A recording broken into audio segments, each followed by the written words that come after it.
going on, people? Welcome to another episode of the Mandem Read. It's your boy B, and I'm joined with the Mandem J. East. And today we're back in a new setting, and we're introducing a book by an author called Afua Hirsch, and it's a book called Brit-ish, British. on race, identity, and belonging. So, a bit about Afua Hirsch. She was a British writer and broadcaster. She's worked as a journalist for The Guardian newspaper and was a social affairs and educator for Sky News from 2014 to 2017. And just another key thing about Afua, which really ties into the book. She's born to, I think her father is it Jewish? Jewish. Is it Jewish? No, Ghanaian. Her mother's Jewish. Her dad's Ghanaian, and her mum is descendant of a British Jewish refugee from the Nazi times, right? And that ties into her being born and grown in Wimbledon, which touches on the fact like the book's called British. British. But yeah, play on British. Yeah. So what would you say is the main theme of the book?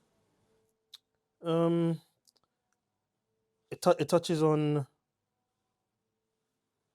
Britain, or as a whole, not wanting to.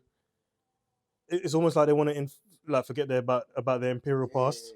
Yeah. And I think that Britain are as a nation very conservative. Definitely. And they want to keep up appearances and forget about the past. And that's the vibes I got from the book. What about you? I think that's one of the main things. Yeah. And I thought it talks a lot about like your identity and belonging in this society in Britain. If you're not a white British person, per se, how that feels to be British. But I think one of the main phrases we hear throughout the whole book is, "Where are you from?" Where are you from? Yeah. I think actually it's quite funny that we read the book at this specific time. Actually, it wasn't even planned, but we're kind of sitting in a time where what is British is a big question right now. What is it to be British, isn't it? Matter of fact, what do you say when people ask you where you're from? Are you British? You British citizens? I would.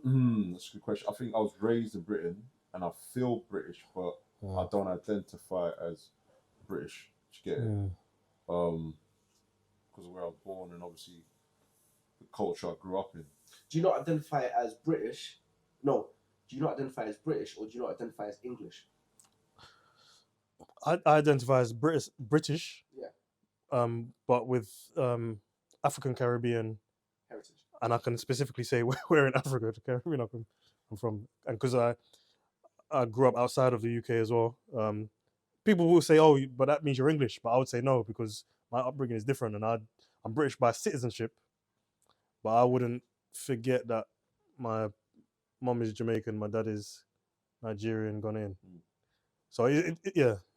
So I've heard like the phrase here. So like my daughter, she's born here. I was born in Zimbabwe. Her mom's born here, but she's like mixed race, isn't it? So I've heard to be British, you have to be white. You have to be Anglo-Saxon. Oh, to be English. Sorry, that's not even British. And what do they mean by English? That's what I'm saying. I think you can ask both questions, like what actually is English? Because if your parents are both British and you're born here, then you should be English. Because if I was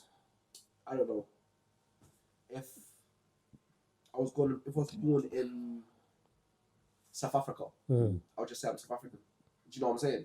I feel like England's the only country where there's actually like a clear divide. If you're born here, you don't just automatically get to become English. You have to be British, which is like a separation. And then outside of being British or outside of even being English, what actually it's interesting because the term British actually has got like history to it. The term British actually means a country, a contract, like contract man or something like this. So I think it was in history. There was a time period where when the term came about, it was around the time when like England were making contracts with certain countries or whatnot, and they created the term British. So in Jewish, it means contract man or something like this. So when you say, are you English or are you British? What is it to be English? Exactly. That's it. Oh, to be fair, I feel like for me, the definition of being English is that you could be, if you're born here, I feel like you could be English. That's exactly what I think, and then I don't want to get into it because I think. You don't think it's got something to do with culture? But we all lived English or British culture.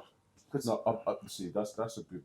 I don't think we do, especially in London. We do. No, I think in London, because there's so much culture, we've created a London culture, not even a British culture. But that is British culture. Like I'll tell you what my British experience is like.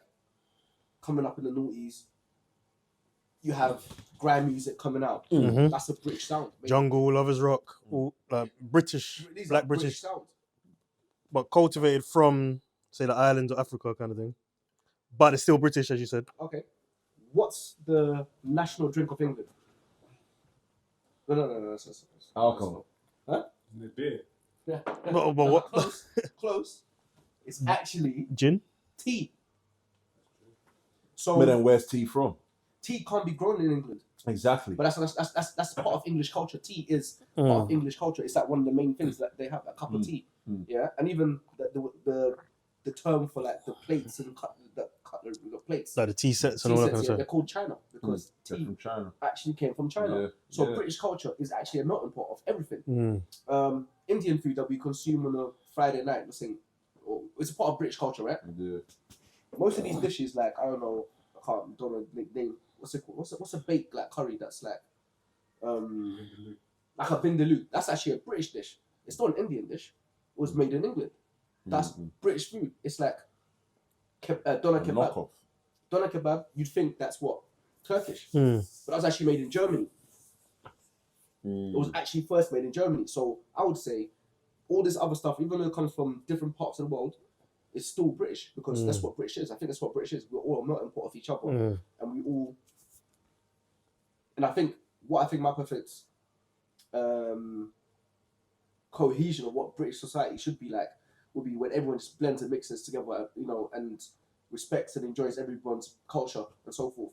Because yes, our parents may come from Zimbabwe or Jamaica, Congo, wherever they might come from. But when we grow up here, we grow up with people whose parents come from all these different places. And then if I'm your friend from growing up, I experience a bit of your culture, experience a bit of my culture, I experience a bit of British culture. So I think technically what we're doing is just British culture just evolving into a new society. That's what I think British culture is. Do you think British culture is a mixture of basically immigrants and their cultures together? 100%. So like your culture, Jay's, mine, coming together, building another culture, that's British culture, is that what you're saying? Yeah, and if we look at like British history, like some of the major like W's that they will consider when Britain was an empire. Majority of the empires came off the strengths of different places all around the globe. They reached everywhere, and I'm not saying they did it in a good way, but really and truly, British is bringing everything from everywhere into this one small island. Because that is why it's an empire. I mean, that's how Rome and Greece became empires, and I mean, had an amalgamation of everyone else coming in. I get that. That's a fair point. Boom. Any harsh or strong points you think she made in the book? Things that you didn't agree with, maybe.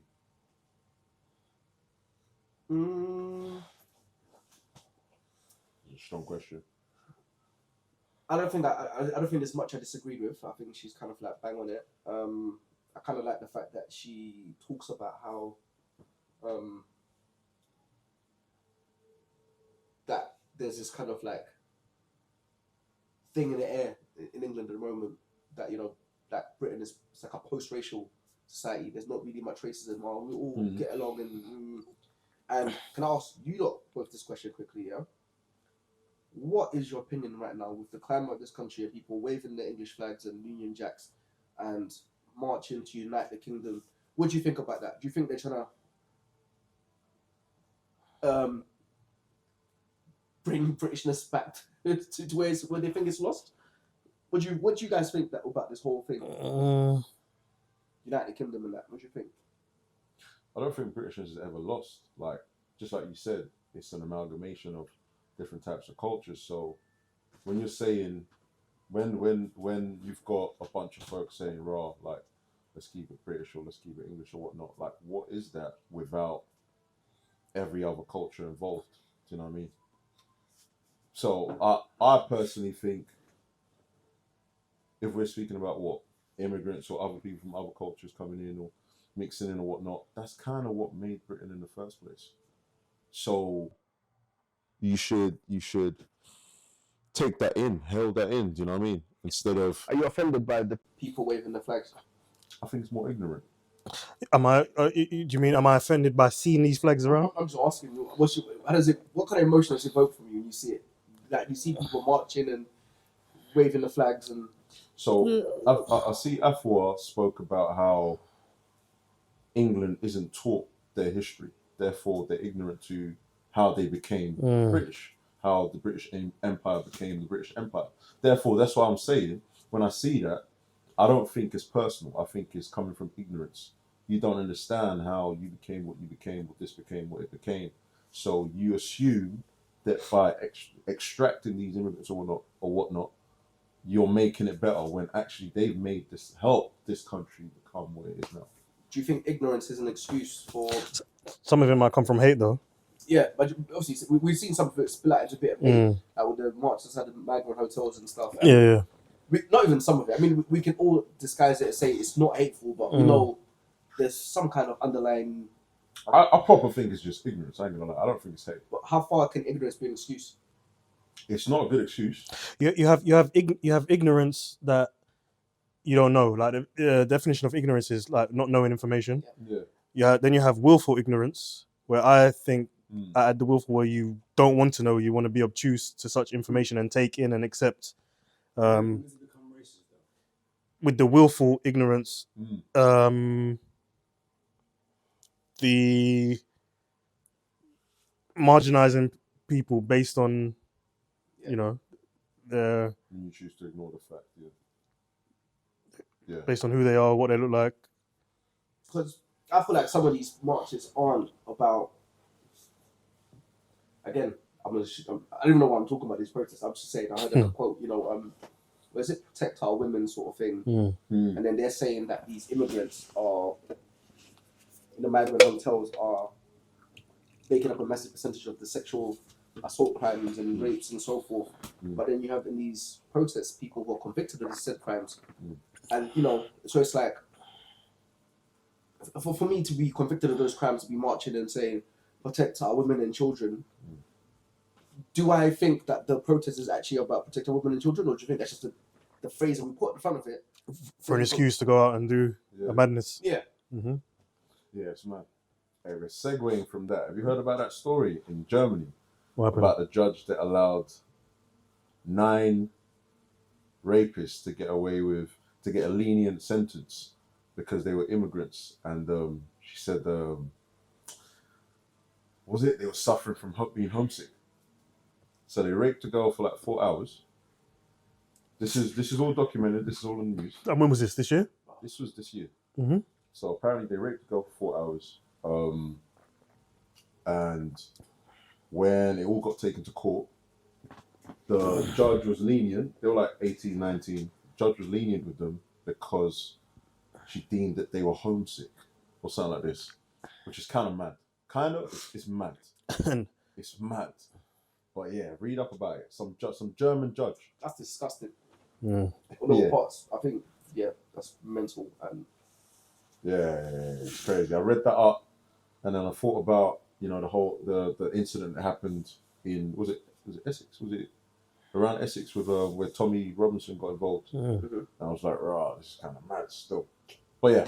But again, just to add a little bit more, like a conclusion to your point, when we talk about these immigrants or asylum seekers, there's no such thing as illegal immigrant, but these asylum seekers coming into countries and obviously they commit crimes and commit, like I said, these egregious acts of whatever. I think also,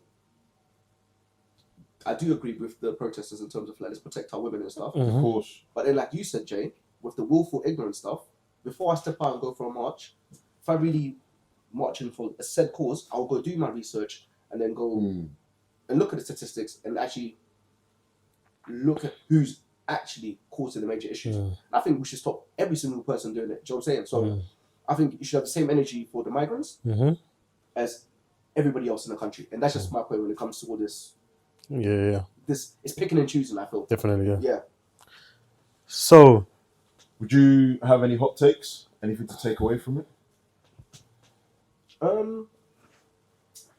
I think it's a great book to read. I would recommend it. I would recommend everybody to read it. You know, if you're, I don't know, a person of color growing up, or someone who come from like migrant parents growing up, it might validate a lot of your experiences. It might validate some of the things that you might face, like microaggressions and things like that. And if you're even just like a normal white English person or British person, it might even just educate you a bit more about other people's experience and make me a bit more empathetic of other people's cause. So I think it's a good book for everyone. Really, and this is on Amazon, or Kindle, all that kind of stuff. Yeah.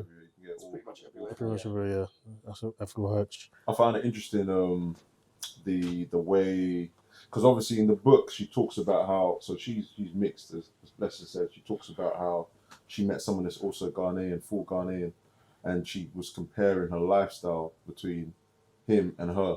I found it interesting that what he deemed as a sacrifice, she didn't understand. Like, she talks about how he was selfless in terms of he put his studies and work before everything, while she kind of like lived a lavish middle class lifestyle and didn't understand that.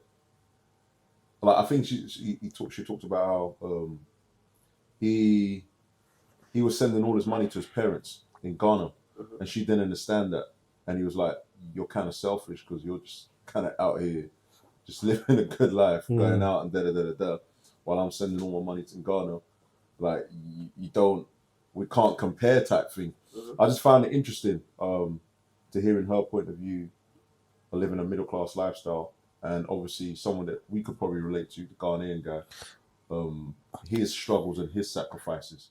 But in terms of that, though, I think most, even people today, or even of our generation, who are British and grew up in Britain, like we didn't go through that, like having to send money home and all that kind of stuff. Parents did, though. Yeah, our parents did. Definitely. But around our generation and stuff, we didn't have to kind of do that. So I don't think you would have to be like middle class to understand it. To understand it, kind of thing. But yeah, I understand. That. Yeah. I hear that. Just final question. What is the maddest where you're from? Where are you from? You ever received in your life? Probably secondary school, bro. Yeah, but that's a different where you from. Yeah, that's a different where you from. To be honest, I've never had a where are you from. I mostly get it outside if I travel out because of the British accent. Yeah. Especially when you go to some places, and like when I used to go to America back in the early days, and they said, "What? There's black people in England," kind of thing. Yeah. And they hear the accent, and yeah, but other than that, in England, I haven't personally had a where you from. I feel like you probably get it from just from black people. I know people you get it. Where you from? Yeah, where you from? Which part? And the first thing you go, what area? Or Yeah. You have to say twice, isn't it? That's a fact. But even we say it to find out about each other. We say it in like an endearing way, not to. I think some people do that to bond. Yeah. You know that one. Yeah. I think a lot of people do that to bond. So I was in Zanzibar, yeah. Yeah. The man was asking me, I don't know if it was like someone was asking me, where you from? I said, yeah, I'm from England, innit? London. He goes, no, where are you from? Even then I was like, yeah, you're not getting away with that one. No, facts. Yeah. It's funny how we do that to bond, like, but I think all cultures do that though. Yeah. But I think you know what it's like, the book talks about, I think we can see it in an endearing kind of way, because obviously, but if someone's asking, about where you really from, yeah. Kind of different. Do you know? But yeah, Boom. That was another episode of the Mandem Read. Catch you next time. Until the next one. Boom. Yeah, Out.